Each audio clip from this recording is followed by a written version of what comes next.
ಬಂದ್ಬಿಡ್ಬೇಕು ಅಂತ ಅನಿಸ್ತಿದ್ಯಾ ನಮಗೆ? ಸಾಕಪ್ಪ ಇದೆಲ್ಲ ಏನು ಬೇಡ, ನಾನು ಇಂಡಿಯಾಗೆ ಬಂದ್ಬಿಡ್ತೀನಿ ಅಂತ ಅನಿಸ್ತಾ ಇದೆಯಾ? ಬರಬೇಕು ಅಂತ ಅನಿಸ್ತಿದ್ಯಾ? ಇಂಡಿಯಾಗೆ ಬರ್ಬೇಕು ಅಂತಲಾ? ಡೆಫಿನೆಟ್ಲಿ ಇವರೇ ನೀವೊಂದು ಫ್ಲೈಟ್ ಕಳಿಸಿದ್ರೆ ಇಲ್ಲಿಂದ ಬರ್ತೀನಿ ನಾನು. ಸೊ ಯಾಕೆಂದ್ರೆ ಸ್ಟೋರಿ ಅಲ್ಲ ಇದು. ನನ್ನ ಮಗಳಿದ್ದಾಳೆ, ಟಿವಿಯಲ್ಲೆಲ್ಲ ನೋಡಿ ಅವಳು ನನ್ನ ವೈಫಲ್ಲಿ ಕೇಳ್ತಾ ಇದ್ದಾಳಂತೆ, ಪಪ್ಪನ ಮೇಲೆ ಏನಾದ್ರೂ ಆಗಿದ, ಪಪ್ಪನಿಗೆ ಮಿಸೈಲ್ ಎಲ್ಲ ಇದು ಏರ್ ಮ್ಯಾಪ್ ಒಂದು ಚೆಕ್ ಮಾಡ್ತಿದ್ದೆ ನಾನು. ಏರ್ ಮ್ಯಾಪ್ ಚೆಕ್ ಮಾಡಿ ಎಂಟೈರ್ ಮಿಡ್ಲ್ ಈಸ್ಟ್ ಮೇಲೆ ಒಂದೇ ಒಂದು ವಿಮಾನ ಹಾರ್ತಿಲ್ಲ. ನಾನಲ್ಲ, ದೇಶಗಳ ಮನಸ್ಸು ಮಾಡಿದ್ರು ಸದ್ಯಕ್ಕೆ ವಿಮಾನ ಅಲ್ಲಿ ಕಳಿಸುವಂತ ಪರಿಸ್ಥಿತಿ ಇಲ್ಲ. ಎಂಟೈರ್ ಮಿಡ್ಲ್ ಈಸ್ಟ್ ಮೇಲೆ ಒಂದೇ ಒಂದು ವಿಮಾನ ಹಾರ್ತಿಲ್ಲ. ಇವಾಗ ಕಲಿಸ್ಬೇಕು ಅಂತ ಹೇಳುದಲ್ಲ, ಇವಾಗ ನಮ್ಮ ಜೀವ ನಮ್ಮ ಮರಣ ಎಲ್ಲಿ ಯಾವಾಗ ಅಂತ ಹೇಳಿಕ್ ಆಗುದಿಲ್ಲ. ಆದ್ರೆ ನಮ್ಮ ಭಾರತ ದೇಶವನ್ನು, ನಮ್ಮ ಪ್ರೈಮ್ ಮಿನಿಸ್ಟರ್ ಗಳನ್ನು, ನಮ್ಮ ಸರ್ಕಾರವನ್ನು ನಾವು ಮೆಚ್ಚಲೇಬೇಕು. ಈ ಕಾಲದಲ್ಲಿ ನಿಮ್ಮಂಥವ್ರ ಲಕ್ಷಕ್ಕೊಬ್ರು ಸಿಕ್ಕಲ್ಲ. ನಿಜ ಹೇಳ್ತೇನೆ, ಆಸಾನ್ ಆಗ್ತಿದೆ. ನಾವು ಭಾರತದಲ್ಲಿ ಹುಟ್ಲಿಕ್ಕೆ ಪುಣ್ಯ ಮಾಡಿರ್ಬೇಕ್ರಿ. ಯಾಕೆ ಗೊತ್ತಾ? ಜಗತ್ತಲ್ಲಿ ಅಂತ ದೇಶ ಇಲ್ಲ, ದೇವರಾಣೆಗೂ ಇಲ್ಲ. ಯಾಕೆ ಹೇಳ್ಬೇಕಾ? ಕೆಲವೊಂದು ಮೂರ್ಖರು ರಾಜಕೀಯದಲ್ಲಿ ಮತ್ತೆ ಕೆಲವೊಂದು ಕಮ್ಯುನಲ್ ಇರ್ಬೋದು, ಆದ್ರೆ ಪ್ರಪಂಚದಲ್ಲೇ ಅಷ್ಟು ಪೀಸ್ಫುಲ್ ಆಗಿ ಬದುಕುವಂತಹ ದೇಶ ಇಲ್ಲ. ನಾನು ಎಷ್ಟೋ ದೇಶಕ್ಕೆ ಟ್ರಾವೆಲ್ ಮಾಡಿದ್ದೇನೆ, ನಾನು ಎಷ್ಟೋ ಕಂಟ್ರಿಗೆ ಟ್ರಾವೆಲ್ ಮಾಡಿದ್ದೇನೆ. ನಮ್ಮ ಭಾರತ ನಾವು ಪುಣ್ಯ ಮಾಡಿರ್ಬೇಕು. ದೇಶ ನಾವು ಕಟ್ಟಿದ ದೇಶ ಇದು. ಸಫಾನ್, ಟ್ರಂಪ್ ಕತೆ ಏನು ಅಂದ್ರೆ, ಟ್ರಂಪ್ದು ಕತೆ, ಆ ಟ್ರಂಪ್ ವರ್ಷನ್ ಏನು ಅಂತ ಹೇಳಿದ್ರೆ, ಈ ಖಮೇನಿ ಅನ್ನೋ ಮನುಷ್ಯ ಇರಾನನ್ನ ದುಷ್ಟ ರೀತಿಯಲ್ಲಿ ಆಳ್ತಾ ಇದ್ದಾನೆ. 37 ವರ್ಷ ಆಳಿದ್ದಾನೆ, ಕಟ್ಟರ್ ಇದ್ದಾನೆ, ಮೂಲಭೂತವಾದಿ ಇದ್ದಾನೆ, ಹೇಳಿದ ಮಾತು ಕೇಳಲ್ಲ, ದೇಶನ ಹಾಳು ಮಾಡ್ದ. ಇಂಥವನ ಕೈನಲ್ಲಿ ಅಣ್ವಸ್ತ್ರಗಳಿವೆ, ಮಿಸೈಲ್ಗಳು ರೆಡಿ ಮಾಡ್ತಾ ಇದ್ದಾನೆ. ಯಾಕಿರ್ಬೇಕು ಇವನು ವಿಶ್ವಕ್ಕೆ ಕಂಟಕ ಅಂತ ಟ್ರಂಪ್ ವಾದ. ಇದೊಂದೇ ಕಡ್ಲ ಈ ಕಾಗದಕ್ಕೆ ಒಳ್ಳೆ ವಿಷಯ ಅಂತ ನೀನ್ ಹೇಳಿದ್ದು. ಇನ್ನು ವಿಷಯ ಐತೆ ಬರ್ಕೊಳ್ಳೋಣ.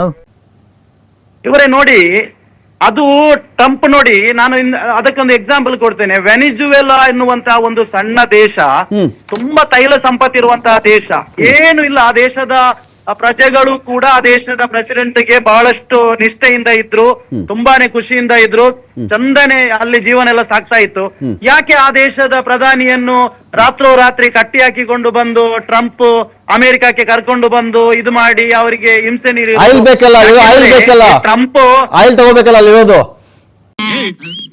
ಮನೆಗೆ ಕನ್ನ ಹಾಕೋದೇ ಈ ಬೇವಾಸಿ ಕೆಲಸ. ಅದೇ ನಾನು ಹೇಳಿದ್ದು. ಇವರ ಏನ್ ಗೊತ್ತಾ, ಇವರ ಒಳ್ಳೆಯ ನಾನು ಮಾನವತಾವಾದಿ, ಶಾಂತಿ ಇರ್ಬೇಕಂತ ಹೇಳುದು ಅವರ ಇದೆ. ಏನ್ ಗೊತ್ತಾ, ಬಿಸ್ನೆಸ್ ಮ್ಯಾನ್ ಅವ. ಆಕ್ಚುಲಿ ನಾವು ಅರ್ಥ ಮಾಡ್ಕೊಳ್ಬೇಕು ಇವರೇ. ಅದರಲ್ಲಿ ನಮ್ಮ ದೇಶದ ಪ್ರಧಾನಿಗಳನ್ನ ಹೇಳಿ ಸಾವಿರಾರು ಪದಗಳಿಂದ ವರ್ಣನೆ ಮಾಡಬಹುದು ನಮ್ಮ ಮೋದಿ ಅವರನ್ನು. ಎಷ್ಟೋ ಜನರಿಗೆ ದೇಶದ ಅಭಿವೃದ್ಧಿ ಮಾತ್ರ ಅಲ್ಲ, ಜಾತಿ ಧರ್ಮ ಮತ ನೋಡದೆ ಎಲ್ಲರನ್ನು ಕೂಡ ಪ್ರೀತಿಯಿಂದ ಕಾಣ್ತಾರೆ. ಅಂತ ಒಂದು 1% ಕ್ವಾಲಿಟಿ ಈ ಟ್ರಂಪ್ ಇದೆಯಾ? ಚಿ ಖಂಡಿತ ಇಲ್ಲ.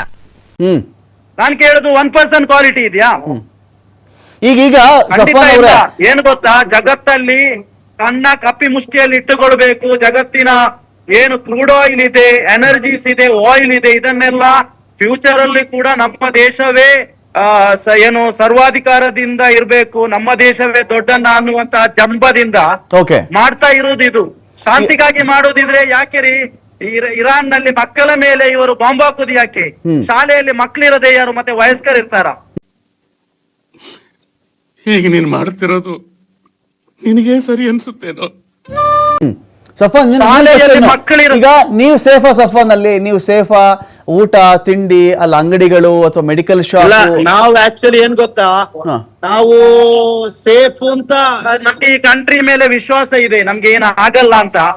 ಆದ್ರೂ ಕೂಡ ನಮ್ಗೆ ಏನ್ ಮಾಡುವಂತ ಆಪ್ಷನ್ ಇಲ್ಲ. ನಮ್ಮ ಮನೆಯನ್ನ ಮತ್ತೆ ನೀವು ನೋಡಿ, ನಮ್ಗೆ ದೇವರು ಇಂತಿಷ್ಟು ಆಯುಷ್ಯ ಅಂತಲೇ ಬರ್ದಿರೋದು. ನಾವು ಎಷ್ಟೇ ಪ್ರಯತ್ನ ಪಟ್ರು ಆ ಟೈಮ್ಗೆ ನಾವು ಹೋಗ್ಲೇಬೇಕು. ನಮ್ಗೆ ಮತ್ತೆ ಮರಣದ ಮೇಲೆ ಭಯ ಇದೆ. ಆದ್ರೆ ಅದನ್ನೇ ಭಯವನ್ನೇ ಇಟ್ಕೊಂಡು ನಾವು ಇವಾಗ ನೋಡಿ, ನಾನಿರುವಂತಹ ಪ್ರದೇಶಕ್ಕೆ ಮಿಸೈಲ್ ಬಂದು ಅಪ್ಪಿತಪ್ಪಿ ಬಿದ್ರು ಕೂಡ ಏನು ನನ್ನಿಂದ ತಡೆಯೋಕೇನು ಸಾಧ್ಯ ಇಲ್ಲ.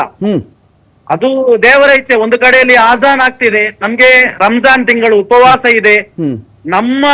ನಮ್ಮ ನಿಲುವು, ನಮ್ಮ ಪ್ರಾರ್ಥನೆ ಇಷ್ಟೇ, ಜಗತ್ತಲ್ಲಿ ಒಬ್ಬನೇ ಒಬ್ಬನ ಶಾಂತಿಯನ್ನು ಕೆಡಿಸಬಾರ್ದು, ಕೊಲ್ಲಬಾರ್ದು. ಏನ್ ಬೇಕ್ರಿ ನಮ್ಗೆ ಜೀವನದಲ್ಲಿ? ನಮ್ಗೆ ಒಂದು ಏನು 500,000 ವರ್ಷ ಬದುಕ್ಲಿಕ್ಕೆ ಇಲ್ಲ ತಾನೆ, ಸ್ವಲ್ಪ ಜಾಗ ಮಲಕ್ಲಿಕ್ಕೆ ಶಾಂತಿಯುತವಾದಂತಹ ಒಂದು ಪರಿಸರ ಅಷ್ಟೇ. ಇದು ಆಕ್ಚುಲಿ ಚೆನ್ನಾಗಿರೋದು.